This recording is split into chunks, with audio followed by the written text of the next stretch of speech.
So అందరికీ నమస్తే. 'హరహర Veeramallu' release అవ్వబోతోంది మే 9న అని చెప్పేసి మనకి ఇప్పటికైతే వార్తలున్నాయి. మరి అప్పటికైతే ఖచ్చితంగా రిలీజ్ అవుతుంది అని చెప్పేసి అందరూ ఆశిస్తున్నారు. కానీ ఈ స్టోరీ ఎలా ఉండబోతోంది? ఇప్పటికే ఔరంగజేబ్‌కి సంబంధించి ఇప్పటికే చాలా కాంట్రోవర్సీ నడుస్తుంది. ఎందుకంటే ముఖ్యంగా మొన్న రిలీజ్ అయిన 'సంభాజీకి' సంబంధించిన మూవీకి సంబంధించిన దాంట్లో కూడా చాలా కాంట్రోవర్సీ నడిచింది ఔరంగజేబ్ గురించి. ఇప్పుడు ఈ 'హరహర వీరమల్లు'లో ఎలా చూపించబోతున్నారు అని చెప్పేసి కూడా చాలా వార్తలున్నాయి. అయితే దీనికి సంబంధించి మనతో పాటు డిస్కస్ చేయడానికి సీనియర్ జర్నలిస్ట్ భరద్వాజ్ ఉన్నారు. ఆయనతో మాట్లాడదాం. నమస్తే సార్. నమస్తే. సార్, 'హరహర వీరమల్లు'కు సంబంధించి మీరేం చెప్తారు? అంటే స్టోరీ ఎలా ఉండబోతుందంటారు? అది ఔరంగజేబుకు సంబంధించి చాలా కాంట్రోవర్సీ నడుస్తుంది గదా! అంటే 'హరిహర వీరమల్లు' ఈ సినిమా టైటిల్ అమ్మా. 'Harihara Veeramallu' cinema trailer already వచ్చింది బయటికి. ఈ ట్రైలర్‌లో హిందువులని తొక్కేస్తున్నటువంటి ముస్లిం సైనికుల చిత్రాలు చూసాం మనం. అంటే ఒక హిందూ బొట్లు అవి పెట్టుకున్నటువంటి ఒక వ్యక్తిని కింద పడేసి ఎవరో తొక్కుతూ ఉంటారు. ఇలా జరుగుతుండగా ఒక వాయిస్ వస్తుంది. ఎంతకాలం మన బతుకులు ఇలా ఉండాలి అని. ఒక అమ్మాయి, ఒక చిన్న పాప ప్రశ్నిస్తుంది. తన తాతని గావచ్చు, తండ్రిని గావచ్చు. ప్రశ్నించినప్పుడు ఇదంతా చాలా దుర్మార్గమైన పాలన నడుస్తోంది. దొర అనేవాడేదో మనని దోచుకుంటున్నాడు అనుకుంటున్నాం గానీ, ఈ అంటే దొరలు గూడా హిందువులే.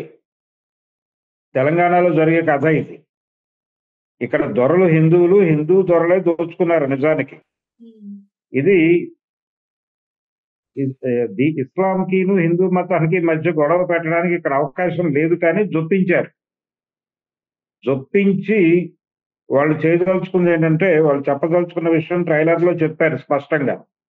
ఏం చెప్పారంటే, ఈ దొర ఎందుకు దోపిడీ చేస్తున్నాడు అంటే, గోల్కొండ నవాబుకు పంపడానికి. ఆ గోల్కొండ నవాబు ఢిల్లీ నవాబులకు పంపాలి. అందుకని మనని దోచుకుంటున్నారు, మనని పీడిస్తున్నారు, మనని హింసిస్తున్నారు అని ఒక డైలాగ్ ఉంది అందులో. కానీ వాస్తవం ఏంటంటే గోల్కొండ నవాబుకి, ఔరంగజేబుకి పడేది కాదు. వీళ్ళిద్దరి మధ్య గొడవలున్నాయి. ఇక్కడ సున్నీలు ఇలా ఈ గొడవ కూడా ఉంది. ఈ అనేక వివాదాలున్నాయి ఇంటర్నల్‌గా. ఢిల్లీ నవాబుకి, గోల్కొండ నవాబుకి. పైగా గోల్కొండ మసీదు కూల్చేశాడు ఔరంగజేబు అనేటువంటి ఒక ఆరోపణ ఉంది ఆయన మీద. రెండోది ఆయన తానీషాని స్వయంగా జైల్లో పెట్టాడు. ఇది కూడా ఉంది, హిస్టరీలో రికార్డ్ అయిపోయినటువంటి వ్యవహారం. ఇన్ని గొడవలు ఉండగా గోల్కొండ నవాబుకి, ఢిల్లీ నవాబులు అలాగే వీళ్ళందరూ కలిసి ఇక్కడ దొరల్ని ఆపరేట్ చేసి, హిందూ దొరలను ఆపరేట్ చేసి ప్రజల్ని పీడించుకుని తింటున్నారు అనే ఒక నేరేటివ్‌ని ప్రజల మనసుల్లో నింపి, ఒక రకంగా హిందుత్వ ఎజెండాలో భాగంగానే ఈ సినిమాని డిజైన్ చేయటం అనేది కనిపిస్తుంది స్పష్టంగా ట్రైలర్‌లో. అందుకని పవన్ కళ్యాణ్ ఎందుకు ఓటేశాడు ఈ సినిమా తీయటానికి? ఎందుకు ఈ సినిమా ఏఎం రత్నం గారు రకరకాల సబ్జెక్టులు తీసుకెళ్ళినా ఒప్పుకోని పవన్ కళ్యాణ్ ఈ సబ్జెక్టుకి ఎందుకు ఓటేశాడు అంటే, ఈ కంటెంట్ చూసి ఉత్సాహపడ్డాడు ఆయన. బాగుంది అని. ఇది దాదాపు 4, 5 ఏళ్ల క్రితం కథ. 5 ఏళ్ళు దాటుతుంది ఆయనకి ఆ కథ చెప్పి. ఎవరు చెప్పారు? క్రిష్ గారు చెప్పాడు. జాగర్లమూడి రాధాకృష్ణ చెబితే ఓకే చెప్పాడు ఆయన. బాగుందన్నారు. స్క్రిప్ట్ డిజైన్ చేశారు. ఫైనల్ గా షూట్కి వెళ్ళే టైంకి రకరకాల పద్ధతుల్లో డిలే జరిగి 5 ఏళ్ల తర్వాత ఇప్పుడు రిలీజ్ అవడానికి ఒక డేట్ అనుకుంటున్నారు.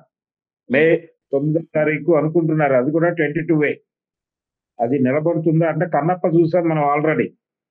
కన్నప్ప నెక్స్ట్ మంత్ ఎండ్ లో రిలీజ్ కావాల్సిన సినిమా ఇప్పుడు ఆ రిలీజ్ ఉండకపోవచ్చు అని చెప్తున్నాడు ఆయన, మంచు విష్ణు. అలా ఈ సినిమాలకు సంబంధించి షూటింగ్ అయిపోయిన తర్వాత ఇతర పనులు అంటే విఎఫ్ఎక్స్ ఇలాంటి పనులు చాలా ఎక్కువ ఉంటాయి. ఈ పనులు అయితే అప్పుడు రిలీజ్ చేయగలుగుతారు. ఆయన షూట్ ఆల్మోస్ట్ అయిపోయింది, ఇంకొద్దిగానే ఉంది. ఏవో 2, 3 సన్నివేశాలు తీస్తే అయిపోతుందని చెప్తున్నారు రత్నం గారు. వాళ్ళ అబ్బాయే డైరెక్టర్ ఇప్పుడు, జ్యోతికృష్ణ. ఒరిజినల్ డైరెక్టర్ కృష్ణ గారు వెళ్ళిపోయాడు ఈ ప్రాజెక్ట్ లోంచి. కాబట్టి ఎలాగైనా రిలీజ్ చేద్దామని ట్రై చేస్తున్నారు. ఈ సినిమా ఖచ్చితంగా మళ్ళీ చావాలాగా ఒక వివాదాన్ని రేపే అవకాశం అయితే ఉంది. ఆ ఓకే. వివాదం ఏమిటంటే తెలంగాణలో సోదర భావంతో మెలుగుతున్నటువంటి హిందూ ముస్లింల మధ్య ఒక ఘర్షణాత్మక వైఖరిని వాళ్ళేదో పీడించు తినేశారు వీళ్ళని. తెలంగాణలో ఉన్నటువంటి ప్రజలందరినీ పీడించింది ముస్లింలే అని చెప్పే ప్రయత్నం ఏదో జరుగుతోంది హరిహర వీరమల్లులో. హ్మ్. ఈ ప్రయత్నం జరిగితే ప్రమాదమే. అందుకని ఈ సినిమాని కొంచెం కాన్షియస్‌గా అబ్జర్వ్ చేయాల్సిన అవసరం ఉంది. పర్టిక్యులర్‌గా ఇప్పుడు బండి సంజయ్ గారు ఈరోజు కూడా మాట్లాడాడు ఎక్కడో. దేశ విభజనకి కుట్ర చేస్తున్నారు ఇవన్నీ మాట్లాడుతున్నాడాయన. హ్మ్. కాంగ్రెస్ పార్టీ, బీఆర్ఎస్‌లని టార్గెట్ చేస్తూ వచ్చే ఎన్నికల్లో భారతీయ జనతా పార్టీయే గెలవబోతోంది తెలంగాణలో అని చెప్పి ఆయన చాలా అంటే దక్షిణ భారతదేశాన్ని విడదీసి ఉత్తర భారతదేశం నుంచి దక్షిణ భారతదేశాన్ని విడదీయటానికి దేశ విభజనకి కుట్ర పన్నుతున్నారు కాంగ్రెస్, బీఆర్ఎస్‌లు అని చెప్పి మాట్లాడాడు ఈ రోజే. హ్మ్. కాబట్టి టార్గెట్ చేసి కొంతమంది మీద దాడులు చేసే ప్రయత్నాలు జరుగుతున్నాయి భారతీయ జనతా పార్టీ నుంచి.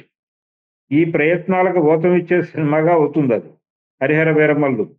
ఓకే. అంటే యాంటీ ముస్లిం స్టాండ్‌తోనే వెళ్తున్నాడు ఆ సినిమా అనేది చాలా స్పష్టంగా అర్థమవుతోంది. నిజానికి తెలంగాణ సాయుధ రైతాంగ పోరాటం అనేది తెలంగాణ దొరతనానికి వ్యతిరేకంగా జరిగినటువంటి పోరాటం అది. ఓకే. నిజాం వ్యతిరేక పోరాటం కాదు. దాన్ని నిజాం వ్యతిరేక పోరాటంగా చూపించే ప్రయత్నం జరుగుతోంది. నిజాం వ్యతిరేక పోరాటంగా దాన్ని చూపించటము, అదే నేపథ్యంలో గోల్కొండ నవాబుల్ని తీసుకొచ్చి విలన్లుగా చూపించటం కూడా ఇదే ప్రోగ్రామ్‌లో భాగం. హ్మ్. గోల్కొండ నవాబుల దగ్గర మంత్రులుగా ఉన్నవాళ్ళు హిందువులే. అదందరికీ తెలిసిన విషయమే. వాళ్ళ బంధువే రామదాసు. హ్మ్. ఆయనకి చాలా పెద్ద పదవి ఇచ్చారక్కడ. ఆ పదవిని అడ్డం పెట్టుకొని ఆయన ఇంకేదో చేశాడని నెపం చేత ఆయన్ని జైల్లో పెట్టారు. ఆ కథ అందరికీ తెలిసిన విషయమే.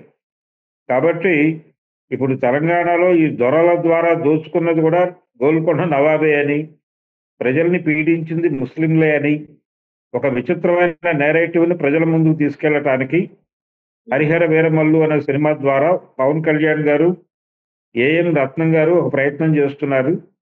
దీన్ని కొంచెం కాన్షియస్‌గా గమనించి అడ్డుకోవాల్సిన అవసరమైతే ఉంది. ఇదొక రకమైన రజాకార్ సినిమా. ఈ మధ్య 'రజాకార్‌లో' సినిమా వచ్చింది. అవును.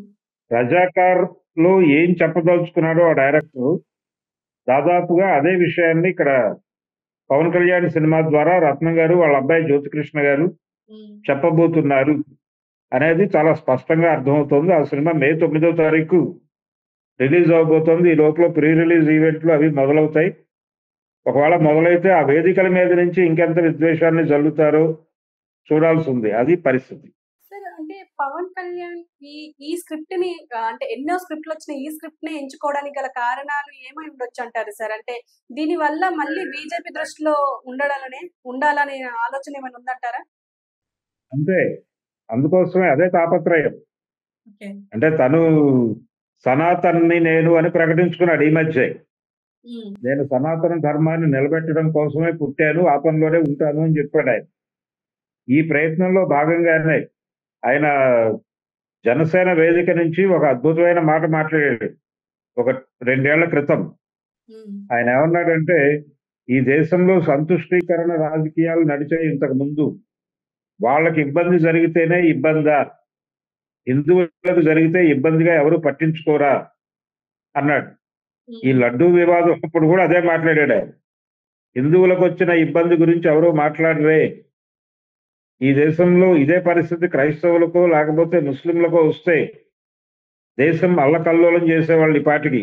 హ్మ్. హిందువులకి జరిగింది కాబట్టి ఎవరు పట్టించుకోవట్లేదని మాట్లాడాడు ఈ పెద్ద మనిషి. హ్మ్. కాబట్టి ఇదే టోను, ఇదే అభిప్రాయ సరళి, ఇదే సనాతన్ ధోరణి ఇవన్నీ కలగలిసి ఆ సినిమాలో ఈ దేశంలో ఉన్నటువంటి ముస్లింలకి, క్రైస్తవానికి వ్యతిరేకంగా సినిమా హ్మ్. మైనారిటీ వ్యతిరేక సినిమాగా రూపొందింది. ఆల్రెడీ అయిపోయిందది. హ్మ్. కాబట్టి అందుకని కన్విన్స్ అయ్యాడు ఈ కథతో ఆయన. ఓకే. బావుంది. ఇది మనం చేయాల్సిన సినిమా అని చేశాడు. కానీ ఏ కారణం చేతో రకరకాలుగా డిలే అయిపోయింది. ఇప్పుడు 5 ఏళ్లకి అది రోడ్డు మీదకొచ్చే పరిస్థితి కనిపిస్తోంది. కానీ ఈ సినిమా ద్వారా కొంత విద్వేషాన్ని రెచ్చగొట్టే ప్రయత్నం అయితే డెఫినెట్ గా జరుగుతుంది. అది కూడా ఒక రకమైన హిందుత్వ ప్రాపగాండా సినిమానే. ఈ ప్రాపగాండా సినిమాలని అడ్డుకోవాల్సిన అవసరం ఉంది. చావా సినిమా కొంత విద్వేషాన్ని రెచ్చగొట్టింది. ఇప్పుడు హరిహర వీరమల్లు ద్వారా ఈయన కూడా ఔరంగజేబునే శత్రువుగా చూపిస్తున్నాడు. ఓకే. గోల్కొండ నవాబులు